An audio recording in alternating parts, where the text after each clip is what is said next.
Welcome to Breaking the Kernel, everyone. In today's episode, we're talking about the entertainment industry and how it's really in trouble, at least in the United States, right? So let's get right into it, starting with Snow White. There's a live action Snow White movie coming out, and a lot of people do not know about that. And the reason for that is because the marketing is really all over the place. They kind of like just started marketing it heavily, and there's been some issues with the two leads in the movie, and so people have various opinions about them. And also, it's gotten to the point where they also have like CGI dwarfs because actors like Peter Dinklage came out and said it is problematic about using the dwarves and that whole situation. So they use, I believe, CGI dwarfs in the movie, and there's various things going on with this to the point where the red carpet event, the premiere for this thing basically is kind of non-existent. Like they're having it from what I've been told, but it's not nearly what you would expect from like a Disney IP, let alone Snow White, like IP that's so old, older than many people who are alive right now. So like it is it's interesting to see that, and I think is going to really start shaping the next negotiations, which between SAG and the studios and everything, and we'll get a little bit into that later, right?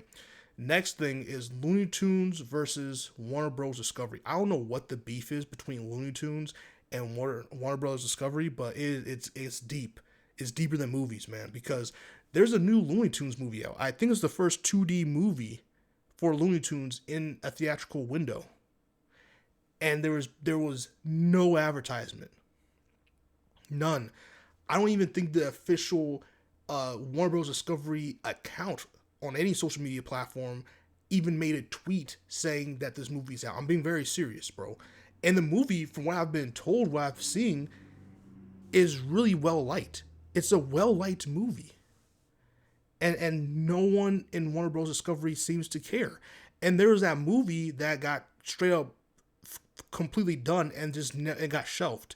I don't know if this is the same movie. I don't think it is. I think this is a movie, a different movie, and it was like the Wile E. Coyote movie or something like that. And they completely like just said no, we're not releasing this thing, and counted it as a loss.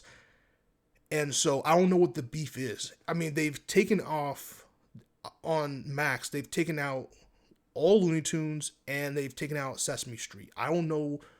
I know they're saying they want to pivot to more adult like content, more so meaning like mature things. So your True Detective, like something like that, or like Sopranos, The Wire, like just more adult themed shows than children's shows, because children's shows are just not as profitable anymore. And while that could be true with data being backed up with it, I just think that's such a weird move. I mean, there's no, you own it. Like that's your IPs. Like there's no reason to not have it on your streaming service. I mean, I can understand not making it anymore, but to just like completely destroy the IP and make it seem like Looney Tunes never existed, it's a really bittersweet ending for Looney Tunes run, and it's really unfortunate. It really is. And that's leading me to the next thing is movie theater prices are out of control, man. We went to go see Mickey 17 the other last week, and me and my friend, it was three of us. Me and my and one of my friends have our A-listers, right? AMC A-listers. So for a monthly fee, we get to go see, I think, up to 3 movies a week. Right, cool. One of my friends isn't. He had to pay like 19, or I think with tax like 20 to $21 for his one ticket. We went to go see the most standard version of this movie you could go see. We didn't go see IMAX, none of that shit. That's an issue. If you're spending like 20 something, that's almost as much as the AMC Stubless membership, which is I think $25 a month, and I think it's going up in May to $27 a month. And a lot of people are going to be then like, why just not go get the AMC Stubless membership? And while particularly my two friends are big movie heads like me, so that would make sense for him. But for the average person, that doesn't make sense, because the average person who's already paying money for streaming services or for cable or whatever the case may be, Why would they want to add another 25 to now what's going to really be $27 coming up soon a month on something they're barely not going to see? Also, that only covers, it doesn't cover your whole family. Like if you're a person who has a wife and kids, that only it doesn't cover all of them. So either way, you're shelling out money regardless. Like I don't know. There's family plans. I don't know if they accounted for that, but I don't have any kids or any reason to look into it, so I don't know. But either way, there's no cheaper option. No, there's no affordable option for the average family to go see movies. And I think we've got to the point now where we've taken entertainment away from the people and made it more of a luxury experience. Between the whole dine-in feature and then the bars that are inside movie theaters for some reason, I'm telling you right now, there is no reason that a substance that makes you belligerent should be coexisting in a space where you need to be locked in and focused for an hour and a half to 3 hours, depending on what movie you're seeing. Like alcohol and movies do not go together, in my opinion. In a public space where people already don't know how to act properly, in a public space, I think that's BS. And I think it's BS that you're forcing all these goods, and now we have to pay for them through other means in order for you to cover that. And that's part of the reason why a lot of these movie theaters are failing, because I don't know. I know alcohol licensing and stuff like that is different in different states and countries and all that stuff, right? I know from where I'm at, an alcohol license is not cheap, especially the county is. It's a huge thing, and it's really expensive. And I'm telling you right now, a lot of the theaters have closed based off that alone. You're not making your money back, because for those that don't know, these movie theater ticket prices, the theater does not see 100% of those sales. The studios get a majority of the money from these tickets, and it's so uneven that they have to make up for it with concession prices, and that's why concessions are so expensive, because that's how they get all their like a majority of their profit comes from that. So when you're seeing a big bucket of popcorn for like $25 or something, like that's where they get their money from, and they're counting on you not sneaking in food, or counting on you to not want to sit through the brew list and not have a water or something, which water will be like $5, $7, you know what I'm saying? So it's insane. And I bring up the movie theater prices because I think it was Nora's director that came out and talked about, being pro movie theater. And while I agree with that, I think that's something that's really been dying on this sentiment, is that, like, it's expensive, bro. It just is. And if you're well off enough where that doesn't impede your daily life or your weekly life, cool, good for you. Continue doing what you're doing and continue not caring. But for the average person who's paying probably almost damn near $100 for their family, that shouldn't be the case. And yes, movies are not right. Entertainment is not right. I understand that. But just because something's not right doesn't mean you should price gouge the hell out of people. It doesn't mean that there should be no oversight or control over how the pricing is for this. Like, I don't understand, right? Like, I just feel like we are letting companies be really greedy and completely screw over the people who support them over and over and over again, which is the average person, the average moviegoer who goes and sees these movies, who goes and spends their hard-earned money, and the studio gets to reap all these benefits and rewards. And I just don't think it's fair.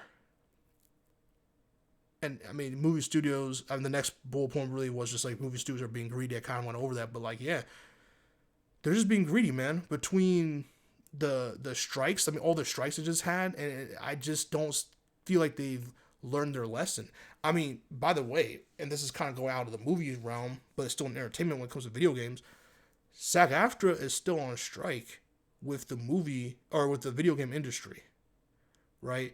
And you see recently where a video game that's about AI pretty much destroying humanity, they used that game to demonstrate that they can use AI to completely replace actors. And the person who did the acting, who they used literally AI'd her whole face, didn't give permission, and was just like, yo, what the hell is this, right? And it's nonsense, and that's why they're fighting, and that's another reason why it's going to be cooked. There's going to come a point where the average actor is not Robert Downey Jr., bro. Your average actor is not making millions of dollars per role. A lot of your actors are making just as much money as you and me working our $75,000 a year job, $85,000 a year job, etc., $50,000 a year job, etc. And yeah, but they have to work and live in LA. They have to live in New York. They have to live in these places where it's not cheap. And so they deserve a right to get paid for what they're doing. Because unlike you and me, they're helping a studio make billions of dollars a year.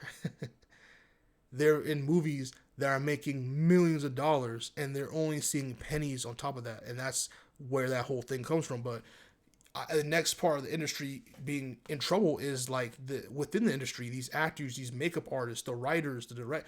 There's gonna be people who are like, bro, we can't live, let alone give into this art form, and that's part of the reason why there's no originality with these movies. And when there is, no one goes sees them because no, I'm sorry, a lot of people are not going to pay $20 to go see a brand new IP with zero marketing behind it, zero hype, zero reviews, when they could save that money to either eat lunch or dinner with their family or go see an IP that's more popular, like a comic book movie or something like that, or a summer blockbuster like Mission Impossible.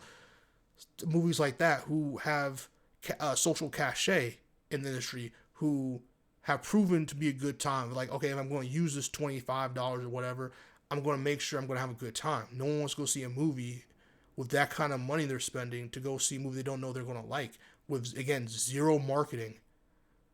And by the way, zero creative marketing, because just because you let your actors go on this media press tour where they're answering the same freaking questions over and over and over and over again, you just post it on social media, that doesn't do anything. It doesn't do what it used to do, man. You have to get creative, and that's another point, is that studios are not getting creative with how they're marketing their movies. They're not getting creative with the movies in general, but they're also definitely not getting creative with how they go about marketing. To be honest with you, I did a video on this before. The Hulu original with Sterling K. Brown as the lead, Paradise, is one of the greatest shows I've seen on TV in last decade or so. And they have done a really good job with the marketing, in my opinion. I think the word of mouth is going to make it propel it to higher standards. And it already got renewed for season 2. And I think what they're doing with their TV show, how they're marketing the TV show, is really good. As much as I like the Daredevil press run, I think they also did a pretty boring job with the Daredevil press run. And nothing wrong with the leads or anything. I just feel like, hey, there's a lot of hype and a lot of love behind these properties that you have. Show it. If you're Disney, you have the money. Shell it out so people actually see this. Like, do creative things. That's the thing. Just like the entertainment, they're even taking press runs away from the people. Like, it used to be a time where there was these award shows, and you would have trailers attached to these award shows, or you would have these pop-up events where people, and I mean anyone, could just walk in and interact with whatever the event was. Like, there used to be so many interesting ways to promote these movies where you have these 130 or $50 million budgets, like these millions upon millions of dollar budgets. If you're going to spend on that money, you want to make sure people are actually in the theater watching it, right? Like, you can't just assume just because you have these actors with these names on it that people are just going to go, it's a different world. And these studios have failed to adjust, and they just keep blaming all this nonsense. And then the theatrical window is so short. Like, by the time in my busy schedule, or anyone else's for that matter, has time to go watch this thing, or saves up the money, or has time to go watch some of these movies with their family and friends, the movie's on streaming already, or it's gone, or it's in these really inconvenient hours that just don't make any sense. Like, it used to be, hey, if you go watch a movie super early in the morning, you can go watch it for like pennies on a dollar, opposed to watching it in a prime time slot, which is like anywhere from noon to close, because that's when everyone else can go, especially on weekends. So, like, there used to be a benefit of going to watch a movie when no one else would probably watch a movie, because it would just be a lot cheaper. Now that's not really as much the case anymore. And now they have $7 Tuesdays, but like it's not how it used to be. So it's a real shame, man. It's really a shame. And movie studios are really greedy. Um, Another thing Maya Hawke said is, and I made I think the last episode or 2 episodes ago podcast was about it. Actors getting roles based on social media is another big issue. I mean, that's so dumb. I mean, even Scarlett Johansson came out and said like, "Yo, like I forgot what is it Universal? Whoever is behind the new Jurassic property movie, it's like, hey, can you please join Instagram so you can help promote the movie?" And she's like, "No," and I don't blame her because, bro, you can't. It's so whether right or wrong, or not whether it's right or wrong what you say as an actor, as a human being on these socials, you can say anything, and you'll get haters, and you'll get social media is a very toxic, dangerous place, especially for someone worth millions of dollars who is attached to a property that's worth billions of dollars. And it's just very dangerous. And you see what happened to Snow White. You see what happened to like Scream, the Scream franchise, the recent one, and all the troubles they ran within them, between them and the studio and the actors. And it's a time where we're in a hypersensitive era. And I don't mean that as a derogatory term. I just mean as literally like we're in an era where people are very sensitive to a lot of things. And sensitive doesn't mean they're crying about every little thing. I mean, sensitive is like people are just really in tune and aware with a lot of things that are going on in the world, and they have certain issues that trigger them personally. And we're in an era where everyone can have a voice.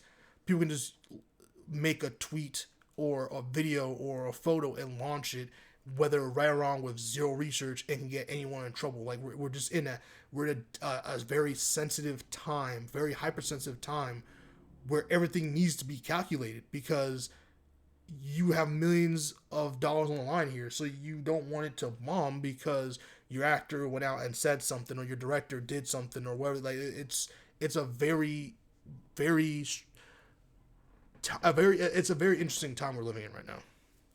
And I just think you're getting people a part of your project based mostly off their social media following is very dangerous, because that's how you get a lot of influencers and content creators who have no acting experience whatsoever into these properties, like what YouTube was doing before they made Cobra Kai. And you had a situation where you just have a bunch of these YouTubers go on.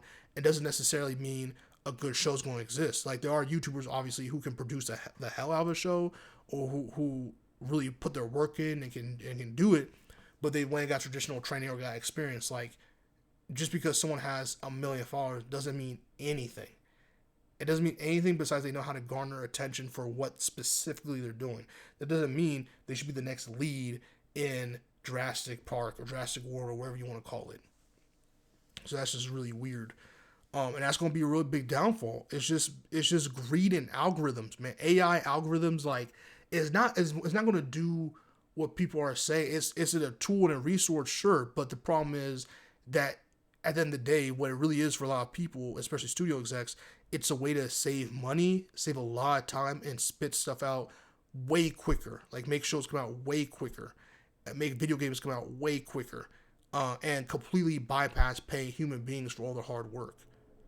Like it's insane to expect someone to be okay with, hey, you're on this one project, so once you sign this contract, that means that we don't need you anymore. We can just take the scans and the imprints of your voice and just use it for the continuous franchise. So that way, instead of a game coming out in like 5 more years, we can cut it down by a year or two because we don't need you physically anymore. We can just like digitally imprint you into these things like that. That's an issue.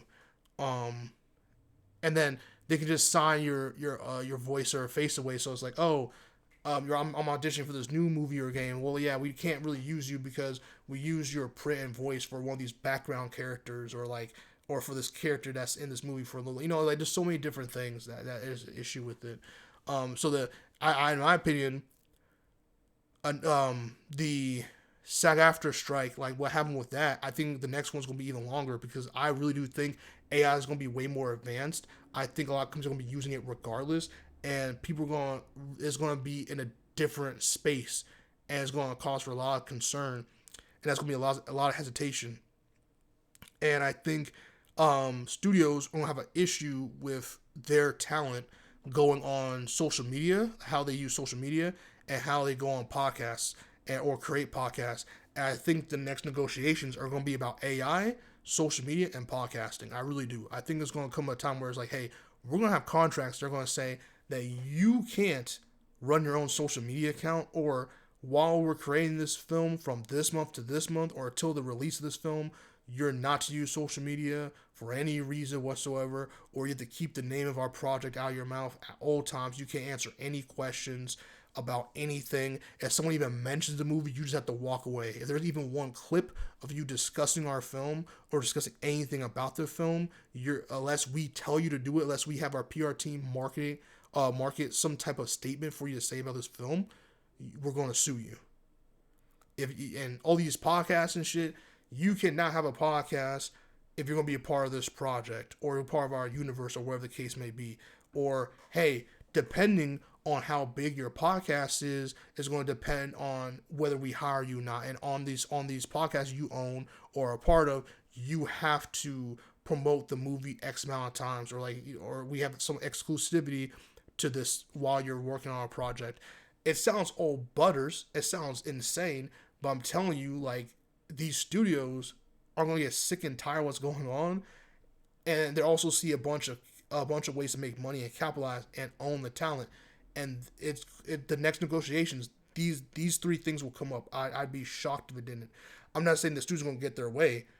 It'd be insane if any union will allow someone to do that to them. But like, I do think it's going to be a cause for tension next time around.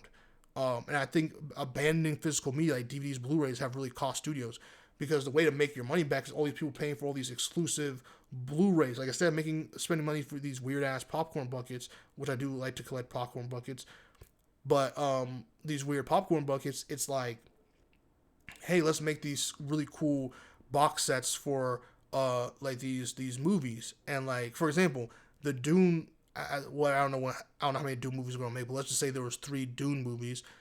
They'll be like, hey, the trilogy box set for Dune would be an amazing. It would be an event within it itself, and it would sell out, and people would be buying it, and it would be a whole cool thing, and they would preferably put a lot of effort. It would be a lot of director's commentary on it. It'll be all these little cool bonus things you couldn't get anywhere else, except if you bought the box set for Dune. And we're not getting that anymore. And there's no way to remake your money. Like, there's this movie, like all these movies are coming out and now making money from it. It'll be like, okay, it's cool because we can make money from it being on DVD and Blu-ray, and people are going to eat up and buy these DVD and Blu-rays. No, they're just paying their standard streaming service. They keep increasing, and they're going to just watch it through that and call it a day. And I think Hollywood is definitely buying themselves for that. And then no original IP. Lastly, no original IP with proper marketing. There is no original IP with proper marketing, bro. Like, again, there's no creativity that's getting approved, that's getting greenlit in the United States like that anymore. There really isn't. And when there is, they don't believe in it, or they set up to fail with zero marketing, or with no creative marketing. Like, again, there'll be all these interviews, but it's like, bro, the interviews all look the same. It's the same people asking the same freaking questions every time. And it's like, this could be an interview from 5 years ago or now. I wouldn't really know. I really wouldn't know. Unless there's like a drastic change in this person's appearance, I really wouldn't know. And so it's the same boring stuff. And it's the same thing, like, oh, we can't talk about this movie, and like, da-da-da. And it's just really boring, which is why late night is still so effective, because you get these people to come on, have a rapport with someone, obviously one of the famous talk show hosts, and they play these games and play these interactive things. You get to see them in the light. You don't really get to see them anymore. And that's why Hot Ones, is the chicken show, is so effective. Or what's it called? Chicken Shop Date with Amelia is so popular, because you get to see this person in a completely different light. And even if it doesn't, they're not whole time talking about the movie, of which they can't even discuss anyway. It's cool that you guys see them in this light. It's very engaging. It's very attractive to people. And then they just plug in and like, oh shit, this person has a movie coming out. Let me go check out that movie. Like that's the direction they should be going. The fact that Hollywood has seen Hot Ones and seen Chicken Shop Date and stuff like that be so effective for what 10 years. For I think Hot Ones just did a 10-year anniversary. You've seen it for a decade do its thing, and not saying you have to copy his flow, but like you should understand that, oh, there's a method to this, and the method is create something really creative and engaging that is very different from the traditional, like, hey, sit down in a room and let's keep rotating people to come in and talk to you. It's very boring, it's very stale, and it's just not fun. And I think until the United States in general, but Hollywood and the entertainment industry start to understand that they've got to be more creative with not only their IP that should market itself. That's not how it is anymore. They need to do that, and they need to market these niche movies. Like Mickey 17 was marketed terribly. Like it was marketed like it was some indie film, and it's not. It's a major film that has a major $100+ million budget, and they did no creative marketing for that. None of them were in on Hot Ones. None of them was on Chicken Shop Date. None of them was on any other kind of thing you can think of. Like it was just the traditional media rounds, and it's so boring, bro. Like I'm not saying all of them can rap, but like imagine like On the Radar or like that one music thing where they put the musician or the artist like on like a literal block. I think it's like Rap on the Block or something like that, and like they have them just rap in public. Like they I'm not saying obviously that Robert Pattinson can rap, but it would just be interesting to like, hey, Robert Pattinson, would you mind going on? We have this pre-written freestyle from one of our guys. Just go on the Radar and rap about this movie. Like it could be something like that. That's something interesting. That's something that's really intriguing on social media with how crazy social media is, and how much stuff is on social media that's way more interesting than these boring ass interviews. That would be something that would go viral. That's something that people would really appreciate. That would get you the whole new audience that you're looking for to market towards, to get them to come watch your movie. Like that's what you need. Because only people who went to go watch Mickey 17 were people who were a fan of the director and the lead.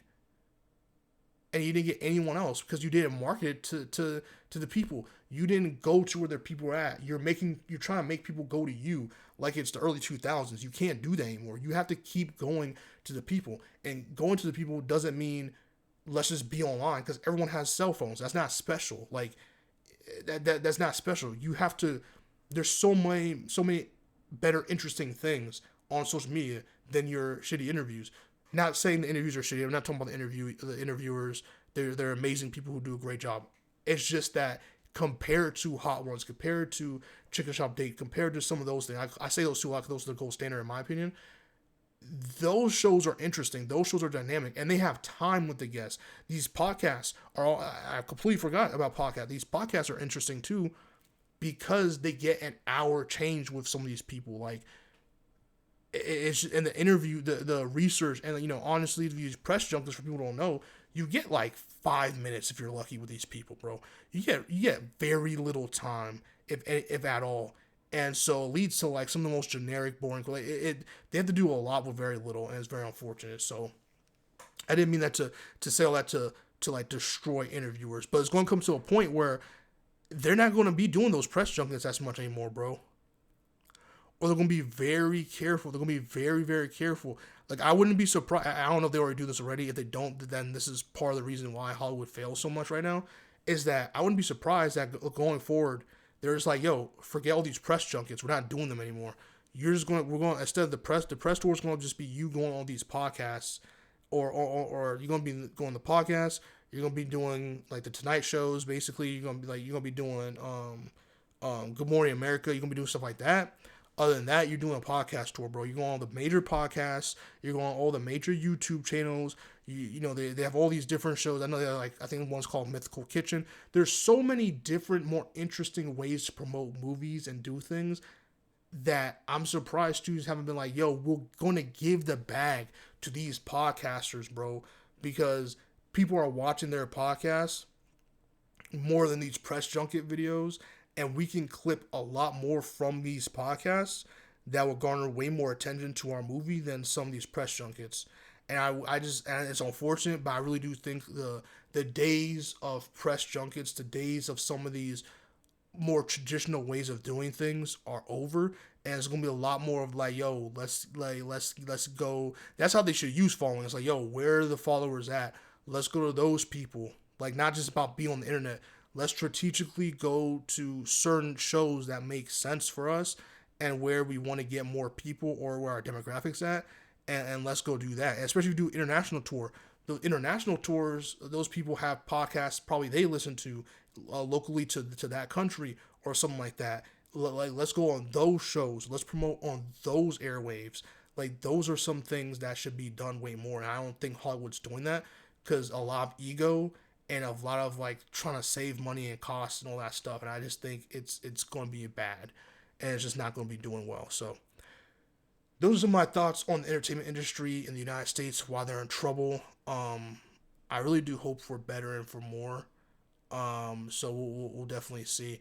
And if you're someone who does shows, like you have a movie podcast or you have an article or magazine or blogs, like keep doing stuff like that, bro. Like keep on making it, because I'm telling you, the future is in your hands. Like the people who make these blogs, and not just your variety and stuff like that. Like the actors is another thing that's really good as well. Like, and all that kind of stuff. But like more so the stuff that has a gimmick, but that's not just a gimmick for the sake of gimmick. But like Hot Ones does something, it has a great purpose. It's a very relaxed setting. It's food. People love food. People love eating. Sean Evans is obviously an amazing host with amazing research capabilities. But more than anything else, it puts the actor you see as such a high esteemed person or personality in an environment in which they just kind of reform back into just being like one of us, eating hot wings and chatting up. And that's a brilliant. That's really brilliant. So I like it. I think the future is there. So like, comment, subscribe, share. See you on the next one. Peace.